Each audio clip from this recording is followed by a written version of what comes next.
할렐루야! 한 주간 평안하셨습니까? 오늘도 영상 예배 참석하신 여러분을 주님의 이름으로 축복합니다. 따뜻한 봄날이 찾아왔습니다.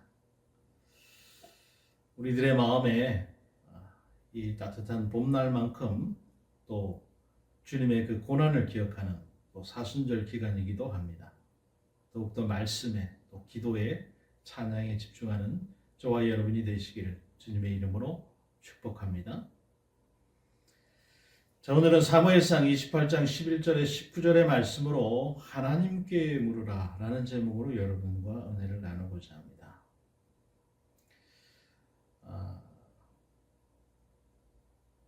며칠 전이죠. 미국이 또 이란을 향해서 대폭격을 감행했습니다. 누가 사실 악의 축인지 사실 잘 모르겠어요. 이 트럼프는 왜 이렇게 문제를 많이 일으키는지 정말 많은 사람들이 이 트럼프 한 사람 때문에 전 세계가 좌지우지되는 또 혼란을 겪는 그런 일들을 우리는 현재 겪고 있습니다. 국제 정세가 불안하고 또 그로 인해서 유가가 급등하고 또 물가도 오르겠죠. 또 대통령이 열심히 이 상법도 개정하고 그래서 주식시장도 화랑이었는데 이 일로 인해서 그 충격 때문에 패닉셀이 또 발생하고 말았어요. 그러니 자기 힘들어서 주식에 투자했던 사람들이 얼마나 또 공포에 떨었겠습니까? 이런 공포, 앞을 알 수 없는 일들, 이런 일을 우리가 겪다 보면 누군가에게 우리는 이게 앞으로 상황이 어떻게 될 것인가 그런 것들에 대해서 알고 싶은 마음이 생기겠죠. 미래에 대해서 알고 싶고 또 그것은 자연스러운 인간의 갈망이라고 할 수 있겠습니다. 자, 그러다 보니까 요즘에 OTT에 이상한 프로그램이 하나가 있어요. 나오지 말아야 될 사람들인데 나와서 마치 연예인들처럼 행세를 하고 있는 그런 사람들이 있습니다. 바로 무당입니다. 이 무당들이 이 한 OTT 프로그램 나와서 죽은 자들의 그 과거와 또 현재들 신기하게 맞추는 그런 장면들이 방송을 타면서 많은 사람들의 관심을 끌고 있다는 거예요. 뭐 댓글에는 소름 돋는다, 어떻게 저걸 알 수 있냐라는 반응들이 넘쳐나요. 심지어 나도 한번 가서 한번 해보고 싶다, 그런 말도 심심치 않게 한다는 거예요. 근데 여러분, 더 놀라운 것은 그 댓글을 다는 사람들 중에 상당수가 자신을 그리스도인이라고 밝히고 있는 사람들이 있다는 거예요. 교회도 다니고 예배도 드리고 기도도 하면서 무당도 찾아가고 사주도 보고 타로 카드를 뒤집는 일들이 우리 주변에 생각보다 훨씬 더 광범위하게 일어나고 있다는 사실입니다. 왜 그렇습니까?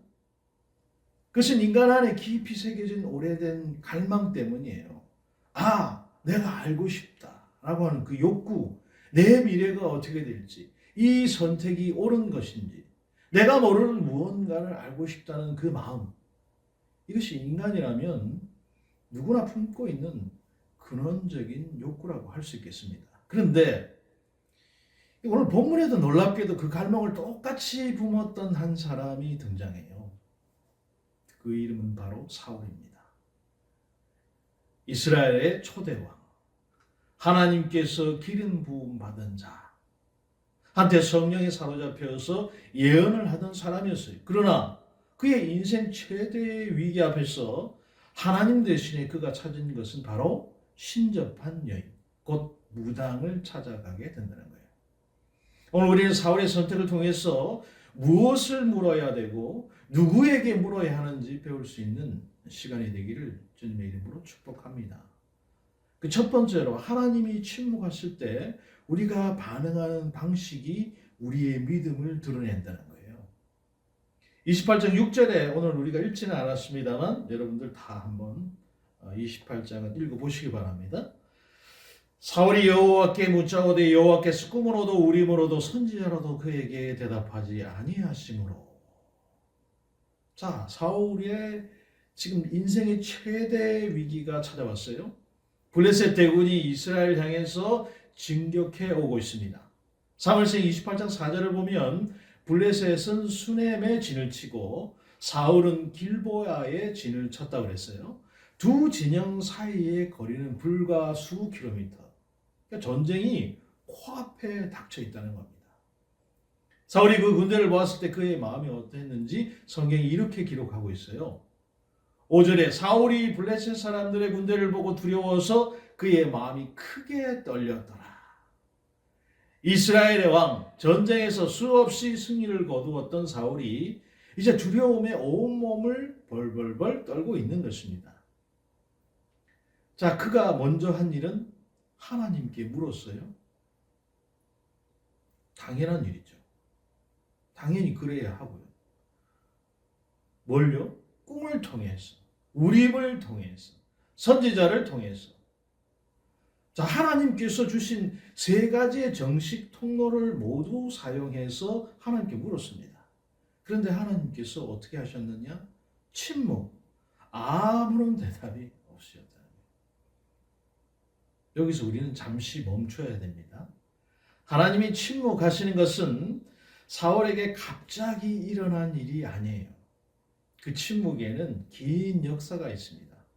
사무엘상 15장에 보면 사울은 하나님의 명령을 어기고 아말렉 왕 아각을 살려두고 좋은 전리품을 취했다. 우리가 저저번 말씀에서 나누었던 그 말이에요. 그때 사무엘이 이렇게 말하잖아요. 여호와께서 번제와 다른 제사를 그의 목소리를 청명하는 것을 좋아하심같이 좋아하시겠나이까. 순종이 제사보다 낫고 듣는 것이 수냐의 기름보다 나으니이다. 들어보셨죠? 사울은 하나님 말씀에 순종하는 대신에 자신의 판단을 앞세웠습니다. 그 불순종의 결과로 하나님의 영이 사울을 떠났어요. 하나님의 침묵은 갑작스러운 게 아니라 오랜 불순종이 쌓여서 만들어낸 결과였다는 거예요. 그런데 우리는 이 장면을 보면서 중요한 질문을 던져야 하는 것입니다. 하나님이 침묵하실 때 우리는 어떻게 반응을 해야 하는가? 여러분 어떻게 반응해야 됩니까? 기도해도 응답이 없는 것 같을 때, 말씀을 읽어도 감동이 없을 때, 어떤 결정을 앞두고 하나님의 뜻이 도무지 잡히지 않을 때 우리는 그 순간 어디로 향해야 합니까? 믿는 자들이 어디로 가야 된단 말입니다. 어떤 분들은 타로 카드 앱을 열거나 사주 카페 예약을 잡거나 진이 소개해준 점집을 찾거나 아니면 인터넷 별자리 운세부터 확인하는 그런 사람들이 있다는 겁니다. 아니 그냥 뭐 내가 다른 게 있는 게 아니고 재미로 보는 거지. 그러면서 스스로를 합리화하면서 그러나 그 행동 안에는 사울의 선택과 동일한 뿌리가 숨어 있어요. 하나님의 침묵 앞에서 다른 곳으로 방향을 돌리는 것입니다. 믿음은 하나님이 응답하실 때가 아니라 침묵하시는 것처럼 느껴지는 그 순간에 그 진짜 모습을 드러내게 되어 있다는 것입니다. 응답이 올 때 하나님을 신뢰하는 것은 어렵지 않아요. 아니 얘기해주고 다 해주는데 뭐가 어렵습니까? 그러나 여러분 침묵 속에서도 기다리고 침묵 속에서도 하나님께로만 향하는 것, 여러분 그것이 진정한 믿음이라는 거예요. 하박국 선지자가 이렇게 고백하잖아요. 비록 무화과 나무가 무성하지 못하며 포도나무에 열매가 없으며 감람나무에 소출이 없으며 밭에 먹을 것이 없으며 우리의 양이 없으며 외양간에 소가 없을지라도 나는 여호와로 말미암아 즐거워하며 나의 구원의 하나님을 말미암아 기뻐하리로다. 아멘. 아무 것이 없어도 아무 소식이 없어도 하나님께만 머물겠다는 그런 고백이잖아요. 우리도 마찬가지입니다. 하나님이 즉각 응답하지 않으신다고 느낄 때 그 침묵이 우리를 다른 곳으로 몰아가지 않도록 주의해야 해요. 하나님 침묵은 하나님의 부재가 아닙니다. 하나님 때로 침묵으로 우리를 더 깊은 신뢰로 이끄시는 분이에요. 우리가 기도의 응답이 더딜 때도 하나님 말씀 붙들고 오직 그분께로만 우리의 방향을 돌리는 저와 여러분들이 다 되시기를 주님의 이름으로 축복합니다. 자, 두 번째로 사울의 선택은 우리가 생각하는 것보다 훨씬 가까이 있습니다. 28장 7절에 사울이 그의 신하에게 이르되 나를 위하여 신접한 여인을 찾으라. 내가 그리로 가서 그에게 물으리라. 자, 사울은 방향을 틀어서 신접한 여인을 찾았습니다. 신접한 여인, 즉 무당을 찾은 거죠. 그런데 여기서 한 가지 주목해야 할 것이 있습니다. 사울은 이미 그 전에 신접한 자와 박수무당을 이스라엘 땅에서 쫓아낸 사람이에요. 28장 3절에 보면 나옵니다. 하나님의 율법에 따라서 나라 안에서 점치는 자들을 제거했던 왕이 이제 자신이 직접 무장을 찾아 나선 거예요. 여러분, 이것이 바로 두려움이 하는 일입니다. 두려움은 우리가 평소에 가장 옳다고 알고 있는 것들을 무너뜨려요. 평소에는 나는 절대로 그런 데 가지 않아 라고 말하던 사람이 막상 큰 시험과 위기 앞에서는 자신도 놀랄 만한 선택을 하게 된다는 거예요. 두려움은 이성을 마비시키고요, 평소의 신앙을 흔들기 때문에 그렇습니다.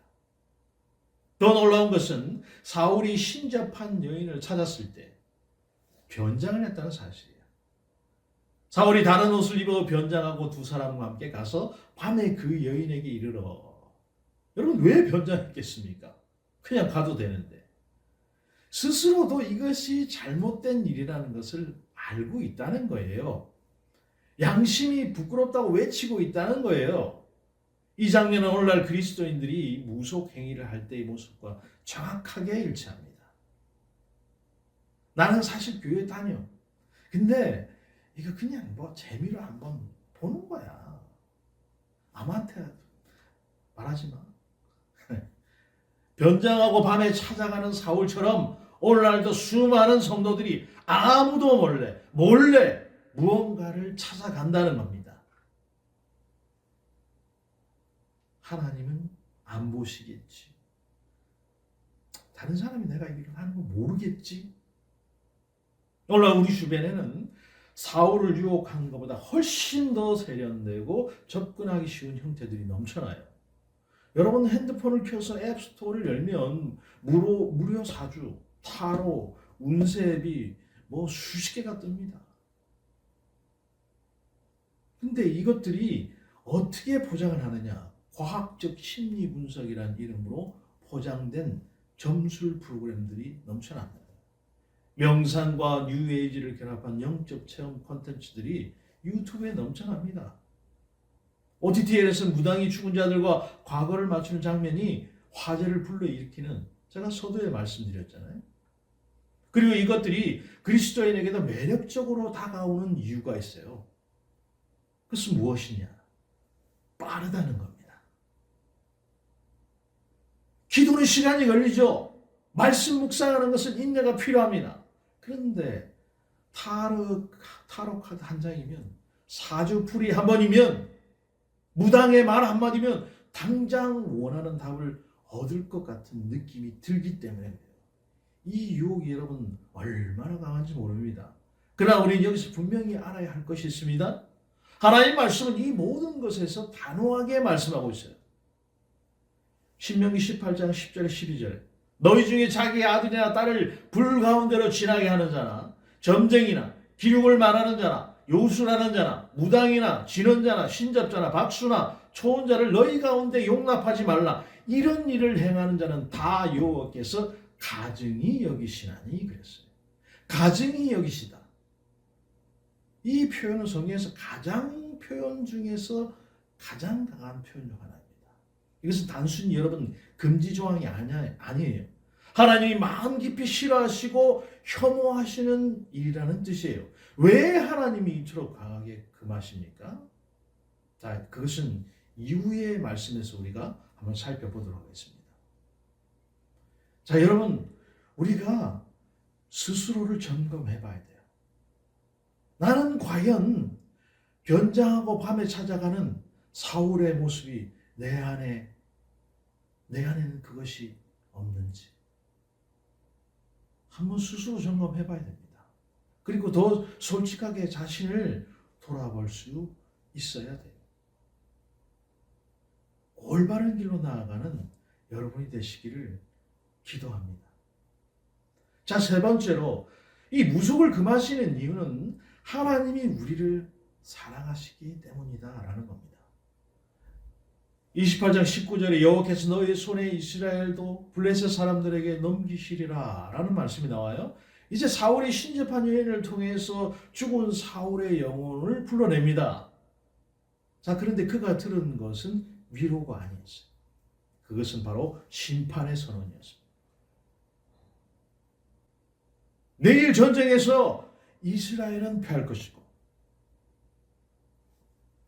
너와 너의 아들들이 죽을 것이라는 무서운 이야기. 사울은 위로를 찾으러 갔다가 절망을 들고 돌아왔어요. 답을 얻으러 갔다가 두려움만 더 커져서 돌아왔습니다. 사울이 갑자기 땅에 온몸을 엎드려지니 이 말로 말미암아 심히 두려워하니 그가 엔돌의 신접한 여인에게 찾아가서 얻은 것은 무엇이었습니까? 내일 블레셋에서 우리가 전쟁에서 이길 것이다. 그 답을 듣고 싶었는데 자기도 죽고 이스라엘도 패하고 아들들도 죽는다. 더 깊은 공포만 얻고 돌아왔어요.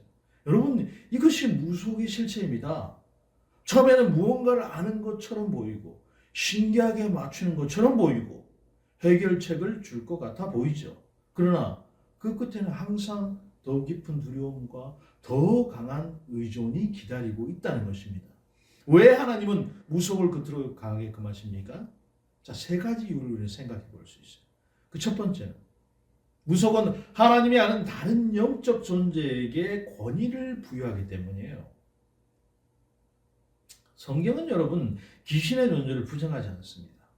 오히려 그 실제를 인정하죠. 그러나 그 영적 존재들은 하나님이 아니고 우리의 유익을 위해서 일하지도 않습니다. 사도 바울은 이방인들이 제사 지내는 것은 귀신에게 하는 것이라고 말했어요.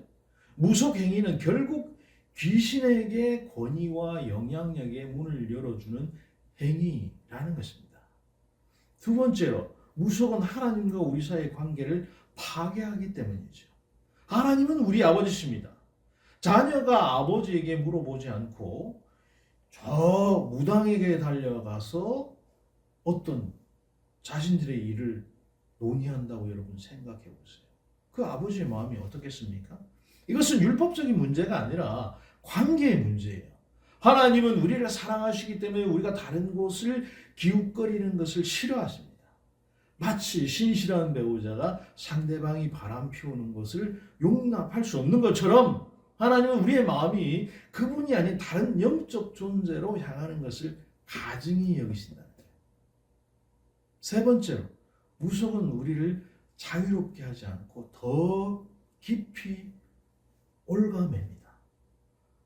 여러분, 한 번 무당 찾아가면 그 다음은 쉬운 거예요.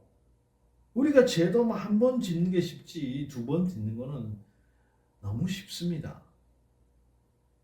그러니까 내가 우연찮게 한 번 타로에서 답을 얻으면 그 다음 결정도 타로에게 묻게 되는 겁니다.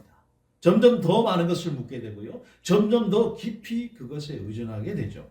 그것은 자유가 아니라 더 강한 속박입니다. 반면에 하나님께 나아가는 것은 처음에는 굉장히 더디게 느껴질 수 있으면 결국에는 우리를 참된 자유로 인도하신다는 거예요. 제가 시간이 좀 됐지만 몇 년 전 한 권사님께 이런 얘기를 들은 적이 있어요. 자녀가 대학 입시를 앞두고 너무 불안한 나머지 두려운 나머지 아무도 모르게 점집을 찾아갔다는 거예요. 자, 점쟁이가 걱정하지 마라. 이 애는 대학에 붙을 거야 라고 했다는 거예요. 그 말이 너무 좋아서 집으로 돌아왔죠. 그런데 그날 이후부터 기도가 안 된다는 겁니다. 왜요? 이미 답을 들었잖아요. 간절하게 기도할 이유가 없는 겁니다. 점쟁이 말해서 답을 받았어요. 결과는 어떻게 됐을까요? 불합격. 그래서 더 큰 문제는 불합격 자체가 아니라 그 이후로도 한동안 하나님을 신뢰하는 것이 너무 힘들어졌다는 사실. 그것도 권사님이 그렇다는 겁니다, 여러분. 여러분, 이것이 무속이 우리 신앙에 하는 일입니다. 일시적으로 불안을 달래주는 것처럼 보이지만 결국 우리와 하나님 사이를 더 멀어지게 만든다는 거예요. 무속인들이 하는 얘기 다 똑같잖아요. 불 조심해라, 물 조심해라, 차 조심해라, 올해 운수가 안 좋으니까 조심해야 된다. 그런 얘기를 누가 못합니까? 하물며 일반인도 그런데 지도층에 있는 사람들, 우리나라에 여러분 지도층에 있는 많은 사람들이 이 무속에 빠져 있어요.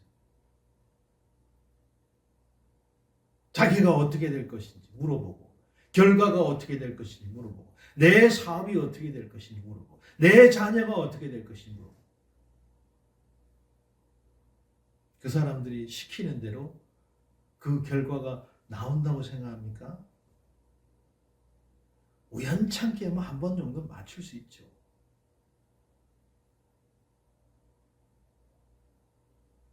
우리가 불안할 때, 우리가 두려울 때, 우리가 답이 없을 때 하나님께 먼저 나가는 것이 여러분 습관이 될 수 있기를 주님의 이름으로 축복합니다. 빠른 답이 아니라 옳은 분께 묻는 것을 선택하시는 저 여러분 되시기를 주님의 이름으로 축복합니다. 자, 결론적으로 여러분 진정한 답은 어디 있다고요? 바로 하나님께 있는 거예요. 히브리 4장 16절은 이렇게 말합니다. 그러므로 우리는 긍휼하심을 받고 때를 따라 돕는 은혜를 얻기 위하여 은혜의 보좌 앞에 담대히 나아갈 것이니라. 우리는 언제든지 담대히 하나님 앞에 나아갈 수 있는 특권을 가진 사람이에요. 여러분이 이 특권이 얼마나 놀라운 것인지 우리가 너무 익숙해서 그냥 잊고 살고 있는 것은 아닌지 돌아봐야 합니다.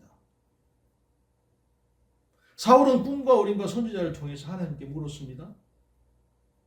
그러나 우리에게는 누가 계십니까? 성령님이 계시잖아요. 성령님은 우리 안에 거하시고 우리의 모든 진리 가운데로 우리를 인도하신다. 성경이 말씀하고 있어요. 우리에게는 하나님의 완전한 계신 성경이 있습니다. 주의 말씀은 내 발의 등이요 내 길의 빛이니라. 우리에게는 예수 그리스도의 이름으로 아버지께 직접 기도할 수 있는 특권이 있습니다. 사울에게는 없었던 이 모든 것들이 우리에게는 있어요. 그런데도 우리는 왜 더 열등한 곳을 기웃거려야 됩니까? 진정한 답이 어디 있는지 여러분 한번 생각해 보십시오. 물론 오늘 말씀을 전해 듣고 있는 우리 예수원에게 성도 여러분들은 절대로 그런 일은 없을 것이라고 생각하고 제가 이 말씀을 전합니다. 절대로 그런 일은 없어야 되겠죠. 무당은 우리의 과거 일부를 맞출 수는 있습니다. 왜죠? 귀신은 어느 정도의 정보를 가지고 있습니다. 그러나 그 어떤 존재도 우리의 미래를 결정하지는 못합니다. 그 어떤 영적 존재도 우리를 구원하지 못해요. 그 어떤 점술도 우리의 가장 깊은 문제를 해결하지 못합니다. 그러나 하나님은 다르시죠. 하나님 우리가 모태에서 형성되기 전부터 우리를 아셨다라고 하셨어요. 하나님은 우리가 안고 일어섬을 아시고 멀리서도 우리의 생각을 통찰하신다고 시편이 말씀하고 있습니다. 하나님은 우리를 향해서 계획을 가지고 계세요. 예레미야 29장 11절에 여호와의 말씀이니라 너희를 향한 나의 생각을 내가 하나니 평안이요 재앙이 아니라 너희에게 미래와 희망을 주는 것이니라. 아멘. 여러분 미래가 두려우십니까? 하나님이 그 미래를 붙들고 계세요. 어떤 선택을 해야 할지 모르시겠습니까? 하나님이 인도하실 것을 믿으십시오. 내 과거에 어떤 상처가 나를 올라가 매고 있습니까? 하나님이 그 상처를 다 아시고 계세요. 그리고 그 상처도 치유해 주실 것입니다. 한 젊은 청년이 있었어요. 취업을 앞두고 극심한 불안에 시달렸어요. 그러니까 친구들이 야, 내가 아는 유명한 그 사주풀이 하는 선생님이 있는데 한번 찾아가 봐. 같이 한번 가보자니까. 그는 갈까 말까 며칠 고민했다는 거예요. 그러다 결국 그 시간에 교회의 기도실에 앉아서 하나님 앞에 자신의 그 두려움을 있는 그대로 쏟아냈다는 거예요.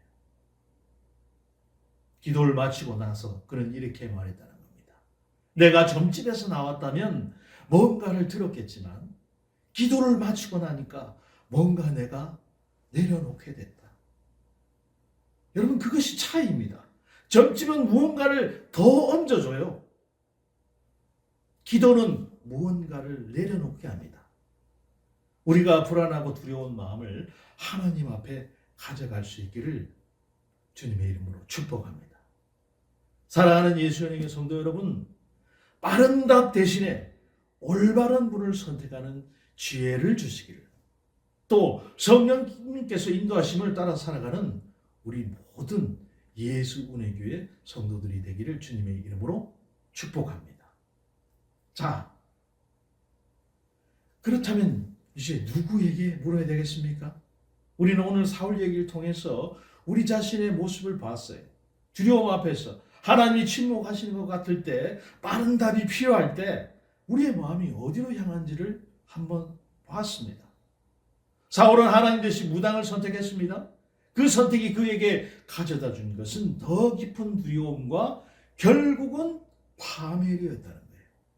무속은 처음에는 무언가 신기하게 맞추는 것처럼 보이고 잠깐의 안도감을 줄 수는 있어요. 그러나 그 영적 존재는 우리를 사랑하지 않습니다. 우리를 구원하지 못해요. 우리의 미래를 책임지지 않습니다. 반면 하나님은 우리를 만들기 전부터 아시고 우리를 위해서 독생자 예수님을 십자가에 내어주셨어요. 그 사랑의 깊이 안에 우리의 가장 깊은 질문에 대한 답이 있는 것입니다. 우리의 미래가 불확실해 보일지라도 그 미래를 붙들고 계신 하나님은 변함이 없으시다는 거예요. 혹시 지금 여러분 두렵고 불안하십니까? 어떤 결정 앞에서 갈피를 잡지 못하고 계십니까? 아니면 이미 무속의 어떤 형태의 발을 담가 보신 분이 계십니까? 오늘 이 말씀이 여러분의 발걸음을 다시 하나님께로 돌리는 계기가 되기를 기도합니다. 하나님, 오늘도 우리를 부르세요. 너는 내게 부르짖으라. 내가 내게 응답하겠고 내가 알지 못하는 크고 은밀한 일을 내게 보이리라. 아멘. 무당이 아니라 여러분 하나님께 부르짖으십시오. 타로 카드가 아니라 하나님의 말씀을 펼치세요. 사주팔자가 아니라 하나님의 섭리를 신뢰하십시오. 혹여 OTT의 무당 프로그램이 신기하게 느껴질 때, 스마트폰 속의 운세 앱이 내 손가락을 유혹할 때 바로 그 순간 사울의 이야기를 여러분 기억하십시오. 그리고 이렇게 고백할 수 있기를 바랍니다. 나는 하나님께 묻겠습니다. 나는 하나님 말씀 앞에서 답을 찾겠습니다. 나는 하나님의 인도하심을 기다리겠습니다. 이 고백이 우리 예수 은혜 모든 성도들의 고백이 되기를, 하나님만 우리의 유일한 답으로 붙드는 삶을 살아가게 되기를 주님의 이름으로 축복합니다.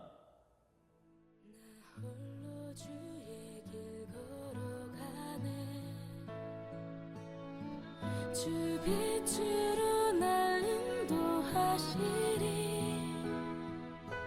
주님 내 발의 등불 내 길의 빛 되소서.